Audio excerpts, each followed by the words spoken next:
After a series of delicate telephone negotiations, the 16th Dalai Lama flew to the Tashilhunpo monastery to try and sort things out.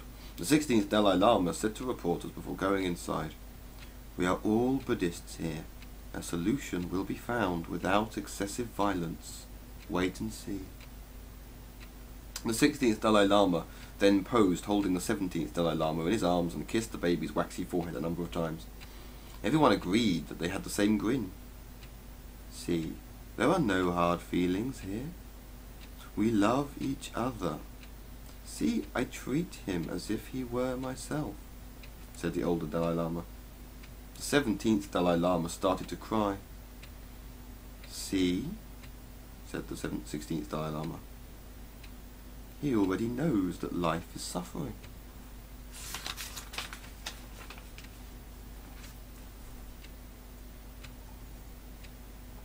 A dozen of Sophia's most nutty followers began sitting around her bed, listening to her snoring in the vain hope that she would utter something interesting in her sleep.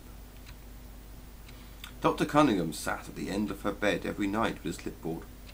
He told the other followers crowding the room that the clipboard was to write down whatever God's messenger might utter in her sleep. In fact, Dr. Cunningham ticked the clipboard every time Sophia breathed in, and her angelic, perfect bosom rose under her white sheets, and an erection uncreased in his trousers.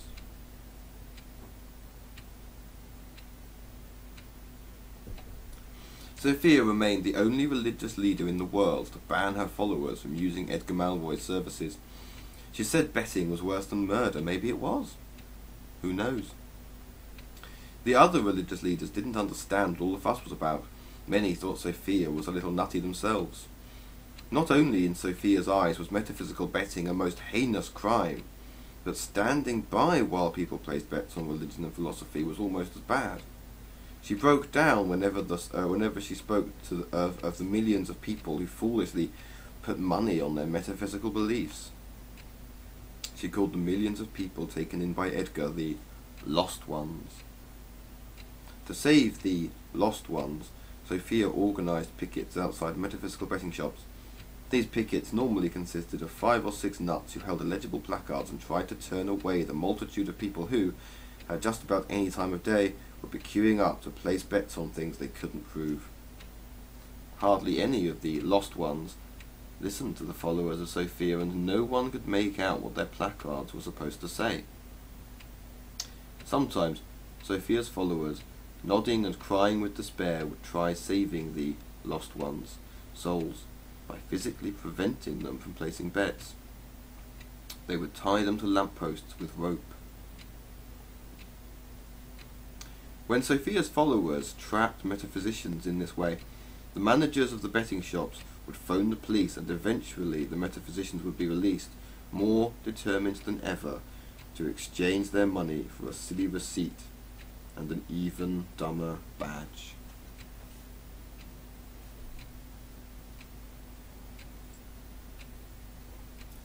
Negotiations between the 3 lamas went on and on.